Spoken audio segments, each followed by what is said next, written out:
ഷാനവാസിന് മുന്നിൽ പേടിച്ചു വിറച്ച അപ്പാനി ശരത്ത് അല്ലെ? എന്തൊക്കെയാണ് ലൈവിൽ സംഭവിക്കുന്നത്? അപ്പാനി ശരത്ത് ഇത്രയും പേടിച്ചു വിറച്ച് കൈകൂപ്പി നടക്കുന്ന പോലെയാണ് ശരിക്കും പറഞ്ഞാൽ ഷാനവാസിന്റെ മുന്നിൽ കൂടി ഇപ്പൊ നടക്കുന്നത്. ഇന്നലെ ഷാനവാസ് ഒരു താക്കീത് കൊടുത്തു അപ്പാനി ശരത്തിന്. പൊന്നു മോനെ, ഇനി ഗ്രൂപ്പിസം കളിച്ച് എന്റെ പുറകെ വന്നാൽ ഞാൻ മറ്റേ കാര്യം എടുത്തടിക്കും എന്നുള്ള രീതിയിൽ. ആ കാര്യം എന്താണ് അല്ലെ? പ്രേക്ഷകർ പോലും സത്യം പറഞ്ഞാൽ ഇപ്പോ ഏറ്റവും കൂടുതൽ കണ്ടസ്റ്റൻസ് ആയിക്കോട്ടെ, ബിഗ് ബോസ് ആയിക്കോട്ടെ, എല്ലാവരും ഹൈഡ് ചെയ്ത് വെച്ചൊരു ടോപ്പിക് ആയിരുന്നു ഇത്. പക്ഷെ ഈ ടോപ്പിക് ഇപ്പൊ ഇത് ഭയങ്കരമായിട്ട് ഇത് ഓപ്പൺ ആയിട്ട് വന്നിരിക്കുകയാണ്. ഹൗസിനുള്ളിലുള്ളവരും പ്രേക്ഷകരും ആണെങ്കിൽ എല്ലാവരും ഇപ്പൊ ഇതാ ഡിസ്കസ് ചെയ്യുന്നത്. ബിൻസി എന്ന് പറഞ്ഞ കണ്ടസ്റ്റന്റ് ഔട്ടായ ആ മൊമെന്റില് അവിടെ നടന്ന ദൃശ്യങ്ങളാണ് സത്യം പറഞ്ഞാൽ ഇതിലേക്കൊക്കെ ലീഡ് ചെയ്യുന്നത്. ആ ഒരു പെർഫോമൻസ് അന്നാണ് പ്രേക്ഷകർ ആദ്യമായിട്ട് ചിന്തിക്കേ, ഇത് ഇത്രമാത്രം അടുപ്പ് ഇവര് തമ്മിൽ എവിടുന്ന് വന്ന്, ഇവര് തമ്മിൽ എന്താ ഇത്രമാത്രം സങ്കടം, ഇത്രമാത്രം കരയെ നിന്തിരിക്കുന്നു.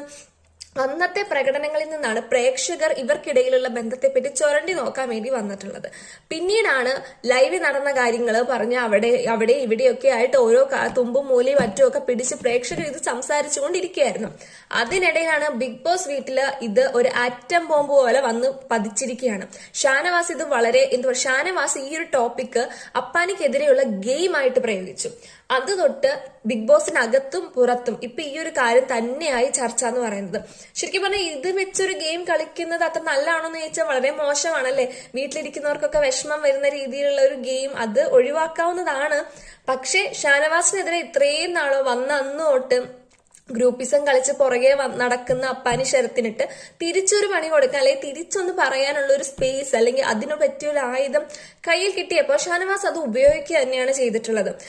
അത് പറയുന്നില്ല എന്ന് പറഞ്ഞാലും സത്യം പറഞ്ഞാൽ ഈ മുക്കിലും മൂലയിലും പോയി ഓരോരോ കാര്യങ്ങളായിട്ട് പറയുമ്പോൾ പ്രേക്ഷകർ ഇതിനെയൊക്കെ ഇങ്ങനെ കീറി മുറിച്ച് നോക്കും അല്ലെ. അങ്ങനെ ഒരുപാട് കാര്യങ്ങൾ ഇപ്പൊ പുറത്ത് വന്നിരിക്കുകയാണ് ഓരോരോ കാര്യങ്ങളായിട്ട്. വീട്ടിലുള്ള എല്ലാവരും ഈ ഒരു കാര്യം ഹൈഡ് ചെയ്യുക തന്നെയാണ് ചെയ്യുന്നത്.